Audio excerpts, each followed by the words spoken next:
Today I'm showing a presentation that's a combination of Nick Bostrom's article on genetic engineering as well as a movie called Who's Afraid of Designer Babies. In my presentation I'll talk about disease control, modifying characteristics, and gender selection, as well as government's involvement, and a little bit about transcendentalism. So genetic engineering calls into question the ability as to whether we are going to be able to eliminate genetic diseases. One of them is deafness, that the movie talks about. The instance in the movie is with a family who actually does not want their kid to be deaf, or who does want their kid to be deaf, and is afraid that with this new science that no one will be deaf, and they find that their deafness is part of who they are, and they want to keep it. However, being deaf is hard for a lot of people, especially in a society where it's hard to get jobs. So that's one disease to talk about. The other is color blindness. With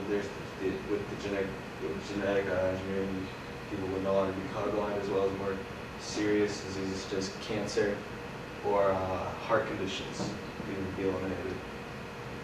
And so overall, I find this is a harmless procedure, and in the end, it is very good to continue upon researching and working out all the glitches, because it could save countless lives in the end.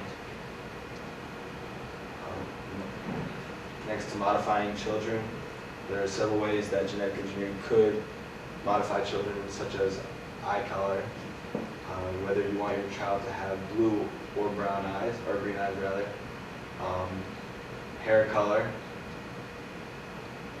whether you want it blonde or brown, and between that's not so serious, but then it gets into more serious categories, like the ability to even increase your child's intelligence and their ability to play sports. And between all those, it seems like it's can be very dangerous in creating a new generation, especially because this might turn into a catering service for the rich to like the new styles, to have your child genetically modified, and therefore give the rich the ability to only increase their standing in society and leave the impoverished in even more dust than they're already in, because the children that are genetically modified have more athletic ability and smarts, as well as better looking. So it can be have a serious effect on society. So I see it as very wrong in the end. Next is what happens if this genetic engineering is chosen by the government. What happens when they have the selection of who has children. This is what Nick Bostrom brings up in his article, how serious that could affect every day, because that's one thing that we have a serious right to have, and if they start choosing who doesn't have children, it could lead to a serious uproar and a serious catastrophe. And as I mentioned, whether the government has the right to even do that, and as well as earlier the right to change nature and change what would be a normal kid, and change characteristics about him through the science process. Is it even ethically correct? And what last Nick Bostrom talks about is the transcending of human limits. Is it wrong to go so far as to do all this and increase the human limits past what we already know or what we even dream of?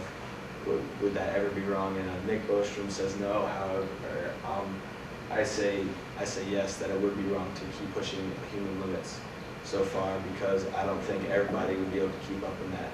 As we watched in Gattaca, there's people that get left behind in this new race towards being the perfect human and being smarter and better. And I feel like it would be unfair and ethically wrong to create a super race and have people get left behind. So, yeah, that's my presentation. Thank you.